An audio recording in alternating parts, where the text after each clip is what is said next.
Sorotan utama kami tentang Graduate Surabaya sekaligus pengusaha properti Budi Said ditetapkan sebagai tersangka oleh Kejaksaan Agung dalam kasus jual beli emas logam mulia PT Antam.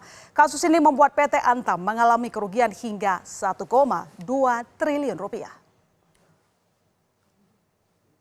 Kejaksaan Agung menjerat Budi Said sebagai tersangka penyalahgunaan kewenangan penjualan logam mulia oleh butik Surabaya 1 PT Antam. Kejagung menyebut sejak Maret hingga November tahun 2018, Budi Said bersama 4 orang lainnya yang merupakan pegawai Antam dan swasta telah melakukan pemufakatan jahat dengan merekayasa transaksi jual beli emas dengan cara penetapan harga jual di bawah harga yang telah ditetapkan PT Antam. Hal ini dilakukan dengan dalih mendapat diskon dari PT Antam. Akibatnya, PT Antam mengalami kerugian hingga 1,2 triliun rupiah. Beberapa di antara merupakan oknum pegawai PT Antam telah melakukan pemufakatan jahat merekayasa transaksi jual beli emas dengan cara menetapkan harga jual di bawah harga yang telah ditetapkan oleh PT Antam dengan dalih seolah-olah ada diskon dari PT Antam. Padahal pada saat itu PT Antam tidak menerapkan program diskon. Sementara pengusaha properti Graduate asal Surabaya Budi Said memiliki kantor yang berada di kompleks apartemen Puncak Marina Kondominium Wonokolo, Surabaya, Jawa Timur. Salah satu petugas security yang dijumpai di pintu masuk membenarkan bahwa Budi Said memiliki kantor di kompleks apartemen tersebut.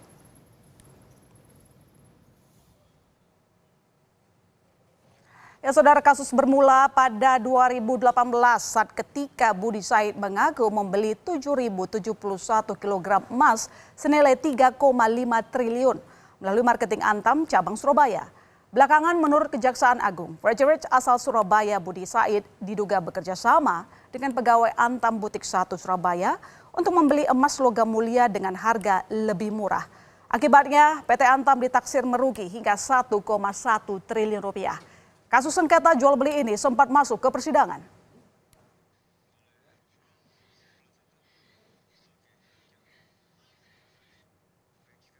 Graduate Surabaya sekaligus pengusaha properti Budi Said ditetapkan tersangka oleh Kejaksaan Agung dalam kasus jual beli emas logam mulia PT Antam. Kasus ini membuat PT Antam mengalami kerugian hingga 1,2 triliun rupiah. Seperti apa kronologi kasus hingga Budi Said ditetapkan tersangka? Kita tersambung dengan Ketut Sumedana, Kapus Penkum Kejaksaan Agung. Selamat sore, Pak Ketut. Selamat sore, Mbak. Apa kabar? Baik, semoga Anda juga baik di sana. Pak Ketut, langsung saja saya punya pertanyaan. Benarkah Budi gunakan surat jual beli palsu? Seperti apa kronologinya sampai perusahaan BUMN tertipu? Jadi ini diawali dengan perbuatan yang dilakukan oleh BS dengan beberapa orang di PT Antam, ya, kurang lebih ada 5 orang lah ini. Nah, 5 orang. Di sana kita 5 orang yang melakukan satu perbuatan jahat diawali dengan itu, sehingga ada tagihan yang menurut kita ilegal karena penjualannya di bawah harga, tadi sudah dijelaskan. Yang kedua dengan menggunakan dokumen-dokumen palsu, sehingga ada tagihan beberapa dari BS kepada PT Antam yang berujung kepada pengadilan. Setelah kita cek dokumen-dokumennya, ternyata menggunakan dokumen palsu dan transaksi palsu dengan harga di bawah standar yang telah ditetapkan oleh PT Antam. Yang itu yang kita lihat kronologis dari perkara ini. Dan perkara ini, transaksi ini dilakukan hanya waktu 8 bulan. Dari bulan Maret sampai November 2018. Seperti itu, Mbak. Oke, 5 orang tadi ada disebutkan, Pak Ketut. Artinya memang ada keterlibatan orang dalam. Karena Antam tidak pernah mengaku menjual emas dengan harga diskon. Ya, kalau kita lihat dari kronologis kasus yang disampaikan oleh teman-teman penyidik, pasti ada keterlibatan dari orang dalam, karena orang dalam memberikan kesempatan sampai ada tagihan sekian, sampai ada tagihan kurang lebih 1,138 kg atau 1 ton 138 kg dengan harga kurang lebih 1,2 triliun. Ini kan sangat fantastis sekali. Sementara setoran-setoran itu kita bisa cek langsung dalam pembukuan dan sebagainya. Nah, itu yang tidak kita ketemukan, sehingga penyidik berasumsi bahwa ini ada suatu transaksi legal antara PT Antam dengan orang dalam yang dalam hal ini yang fasilitasi seperti itu. Penyelidikan dengan orang dalam sudah sampai mana, Pak Ketut? Apakah sudah ketahuan nama-namanya siapa saja dan kapan akan diperiksa?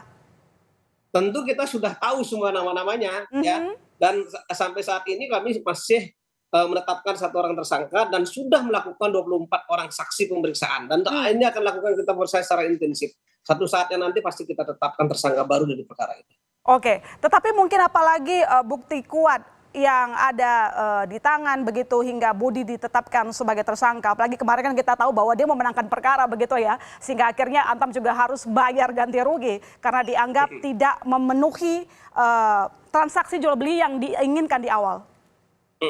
Perkara seperti ini sudah biasa dilakukan ditangani oleh teman-teman penyidik Kejaksaan Agung ya, seperti di PT Sendawar kemarin juga seperti itu, memenangkan perkara di tahap awal sehingga negara harus membayar sekian triliun ya. Hampir mirip dengan ini, dengan menggunakan surat-surat palsu, dokumentasi, melakukan satu gugatan terhadap satu perkara perdata kepada negara. Ya seperti inilah yang dilakukan. Mereka sudah melakukan rekayasa sejak awal, kemudian seolah-olah ada satu tagihan, PT Antam tidak bisa membayar, dilakukan seolah-olah PT Antam bangkrut dan sebagainya. Ini yang dilakukan oleh mereka sebenarnya. Maka dari itu kami berkesimpulan memang ada perbuatan jahat sejak awal, sehingga kami menggiring perkara ini pasal 2 dan pasal 3 dengan ancaman hukuman kurang lebih 20 tahun. Oke, pemufakatan jahat, ada kerjasama begitu kalau kita simpulkan yang Anda sampaikan. Tapi kan kemarin itu Budi juga menggugat Antam dan dia menang. Dan dengan kasus ini, dengan ditetapkan dia sebagai tersangka, bagaimana kasus hukumnya? Apakah dibatalkan bahwa Antam tidak perlu ganti rugi lagi? Begini, kasus seperti ini seperti saya sampaikan tadi, sudah terjadi di beberapa kali dan hampir kemarin kita juga sudah jadikan tersangka di PT Sendawar ya. Mereka melakukan suatu upaya-upaya gugatan dengan menggunakan surat-surat palsu. Kalau yang ini melakukan satu gugatan seolah-olah PT Antam ada tagihan, kan seperti itu. Ternyata setelah kita cek yang digunakan ternyata ada tagihan-tagihan palsu yang sudah direkayasa sebelumnya oleh orang dalam. Ya, dengan penjualan dengan diskon dan sebagainya, tidak sesuai ditetapkan ya, dengan surat-surat palsu. Nah, ini kita ketemukan dalam satu proses perjalanan kasus ini ya. Kita tidak bicara mengenai kasus perdatanya kayak apa, yang penting yang kita lakukan sebagai penyidik ini bagaimana mengungkap kasusnya secara pidana. Dan kita mengarahkan kasus ini karena ada keterlibatan orang Antam, ya kita mengarahkan ke pasal 2, pasal 3, yaitu pasal 55 ayat 1 ke 1. Pak Ketut, saya sedikit mempertegas, apakah dimaksudkan bahwa BUMN ini kerap kali kena tipu begitu dan kerjasama dari orang dalam? Kalau kasus korupsi ini tidak ada unsur penipuan, yang ada pasti ada kerjasama antara orang dalam dan pengusaha. Ya, berapa kali? Apakah sudah berkali-kali begitu seperti yang disampaikan tadi?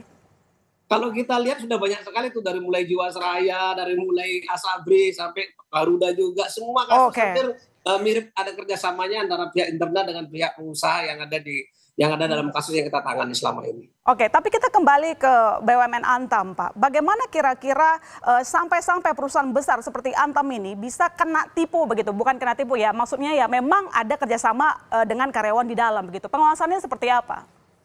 Saya melihat justru dari hasil pemeriksaan internal dari PT Antam ini ada suatu kejanggalan-kejanggalan gitu. Maka dari itu sebenarnya tidak sampai kasus ini sampai berulang tahun. Ini kalau saya lihat dari 2018 sampai sekarang kan hampir 4 tahun, hampir 6 tahun kasus ini, seharusnya nggak sampai seperti itu. Harusnya begitu ada case cepat ditindaklanjuti sehingga tidak menyebabkan kerugian lebih besar. Harusnya pengawasan diperketat gitu. Ini kayaknya sudah ada kerjasama sejak awal sehingga ada pembelian sampai 7.000 ton tadi dijelaskan dengan target 5 triliun dengan harga dulu harganya cuma 700.000 per gram. Kalau sekarang kan harga udah naik, sudah 1,2 sekian. Nah, kalau saya lihat harga terakhir 1,1. Nah, ini kan kalau terus didiemin seperti ini menjadi kerugian yang lebih besar ketika ini menjadi kasus gitu. Nah, ini menurut saya memang harus ada kayak seperti ini, harus ada pengawasan yang sangat-sangat ketat dan melekat seperti itu.